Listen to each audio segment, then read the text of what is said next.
Salut, moi c'est Anne et je veux partager mon histoire.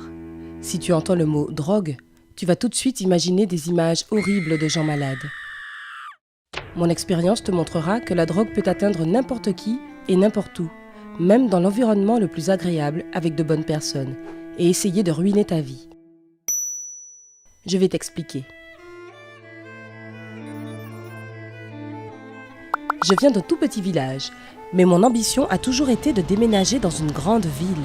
J'ai fini l'école avec de super notes et j'ai réussi à entrer dans la meilleure université, loin de chez moi et de mes parents.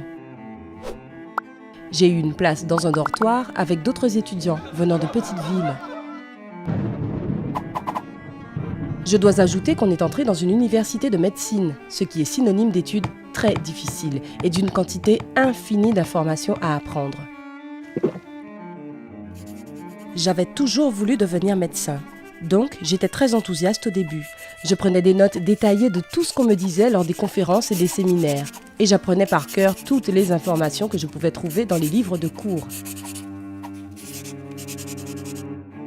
Tout allait bien jusqu'à ce que je remarque que je commençais à oublier des choses.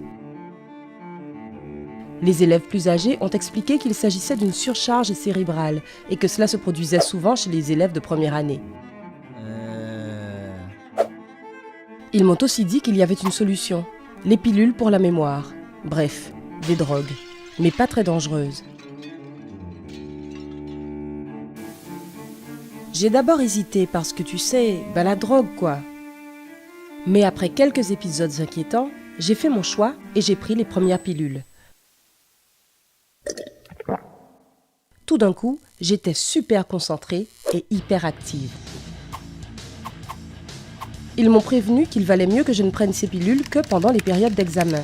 Mais j'ai ignoré les conseils.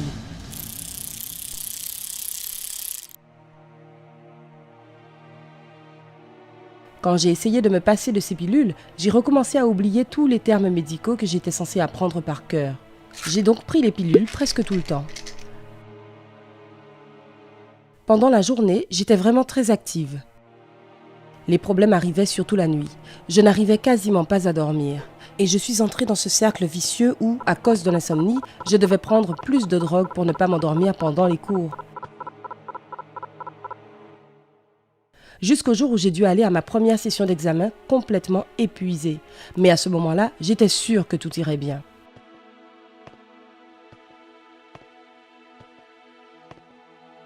Avant d'entrer dans la salle d'examen, j'ai pris une dose légèrement plus forte de pilules, juste pour être sûre de rester concentrée jusqu'à la fin de la journée. Quand j'ai eu la copie avec les questions du test et que je suis arrivée à ma chaise, j'ai commencé à avoir des vertiges. J'ai eu de fortes palpitations, j'ai transpiré, j'ai repris mon souffle et puis, le trou noir.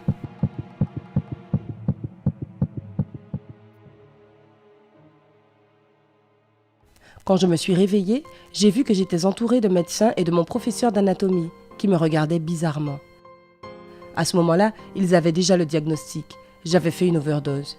Et là, je peux te dire que je me suis mise dans un sacré pétrin. L'université a appelé mes parents pour les prévenir. L'administration savait que j'étais une bonne étudiante. Et ils m'ont dit que je pouvais obtenir un congé temporaire et revenir l'année suivante, mais totalement clean. Sinon, disait-il, au 1er août, je serais renvoyée en un rien de temps. En attendant, je devais rentrer chez moi et suivre une cure de désintoxication. J'avais déjà travaillé sur la dépendance et cette situation et la honte atroce que je ressentais ont fait des mois suivants une période inoubliable. Maintenant, tout va bien. Je suis retournée à l'université et je me tiens loin de toute substance plus forte que le jus d'orange. Et à toute personne intéressée, je peux dire que même si certaines drogues peuvent avoir des effets agréables